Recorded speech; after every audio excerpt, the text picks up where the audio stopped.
We provide you the platform to turn your dreams into reality. Give wings to your aspirations with KR Mangalam University. नमस्कार, आप देख रहे हैं जागरण जोश और मैं हूं आपके साथ सिमरन राजपाल। आज हम बात करेंगे फाइनेंस बिल 2025 के बारे में, जो लोकसभा में पास हो चुका है। इस बिल में 35 सरकारी अमेंडमेंट्स शामिल किए गए हैं, जिसमें एक महत्वपूर्ण सुधार डिजिटल एडवर्टाइजिंग पर लगने वाले 6% टैक्स को हटाने से जुड़ा है। बजट 2025-26 का प्रोसेस अब राज्यसभा की परमिशन के बाद पूरा होगा, तो चलिए समझते हैं इस बिल के बड़े बदलाव और इसका इंडिया की इकोनॉमी पर क्या इम्पैक्ट पड़ेगा। ये फाइनेंस बिल सिर्फ एक इकोनॉमिक डॉक्यूमेंट ही नहीं, बल्कि देश की भविष्य की इकोनॉमी का डायरेक्शन तय करने वाला एक इम्पॉर्टेंट स्टेप है।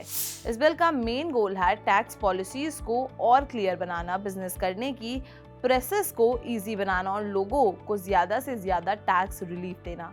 डिजिटल एडवर्टाइजिंग टैक्स हटाने से ऑनलाइन बिजनेसेस और स्टार्टअप्स के लिए एक बड़ा फायदा मिलेगा। ये चेंज भारत को एक स्ट्रॉन्ग डिजिटल इकोनॉमी बनाने में हेल्प करेगा। अगर हम बजट 2025-26 के टोटल खर्चे की बात करें तो ये 50.65 लाख करोड़ तक पहुंच गया है, जो पिछले साल से 7.4% ज्यादा है। कैपिटल एक्सपेंडिचर जो इंफ्रास्ट्रक्चर प्रोजेक्ट्स और नए विकास के काम के लिए होता है, उसके लिए 11.22 लाख करोड़ रखा गया है और इफेक्टिव कैपिटल एक्सपेंडिचर के लिए 15.48 करोड़ रखा गया है। ये दिखाता है कि सरकार नए इंफ्रास्ट्रक्चर और डेवलपमेंट पर पूरा ध्यान दे रही है। सरकार का टारगेट है कि फाइनेंशियल ईयर 26 में total tax collection rupees 42.70 lakh crore तक पहुंच जाए, जो इकोनॉमी और टैक्स सिस्टम में सुधार को दिखाता है। इसके अलावा गवर्नमेंट का प्लान है कि 14.01 लाख करोड़ रुपीस तक का लोन देना, जिससे इंफ्रास्ट्रक्चर और विकास के काम के लिए फंड मिलेगा और नए ग्रोथ प्रोजेक्ट्स को सपोर्ट दिया जा सकेगा। बजट में सरकारी योजनाओं और विकास पर भी पूरा ध्यान दिया गया है।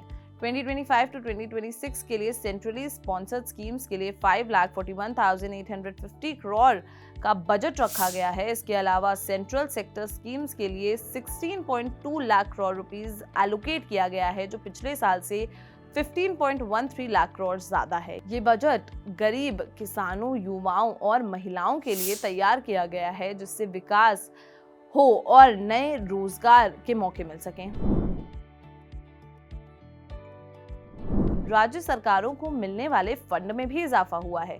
2025-26 बजट के तहत स्टेट्स को 25.01 लाख करोड़ दिए जाएंगे, जो 2023 से 2024 के मुकाबले 4.91 लाख करोड़ ज्यादा है। साथ ही फिस्कल डेफिसिट जो 2024 से 25 में 4.8% था, उसको 25 से 26 में 4.4% तक लाने का टारगेट रखा गया है। इसका मतलब है कि सरकार अपने खर्चे को संभालते हुए विकास को आगे बढ़ाने की कोशिश कर रही है। भारत की इकोनॉमी के विकास को देखते हुए जीडीपी ग्रोथ का एस्टिमेशन भी दिया गया है। फाइनेंशियल ईयर 25 से 26 के लिए जीडीपी 3,56,97,923 करोड़ तक पहुंचने का अनुमान है, जो पिछले साल से 3,24,11,406 करोड़ से 10.1% ज्यादा है। ये दिखाता है कि देश की इकोनॉमी और मजबूत हो रही है और नए इन्वेस्टमेंट्स भी बढ़ रहे हैं। इंफ्रास्ट्रक्चर, टेक्नोलॉजी और मैन्युफैक्चरिंग सेक्टर में नए कदम भारत के आर्थिक व्यवस्था को और स्ट्रॉन्ग बना रहे हैं। लोकसभा में फाइनेंस बिल 2025 पास होने के साथ ही बजट 2025-26 की प्रक्रिया अपने अंतरिम चरण में पहुंच गई है। अब राज्यसभा इस बिल पर विचार करेगी। ये बजट भारत की इकोनॉमी में नए सुधार और विकास की तरफ एक बढ़ता कदम है।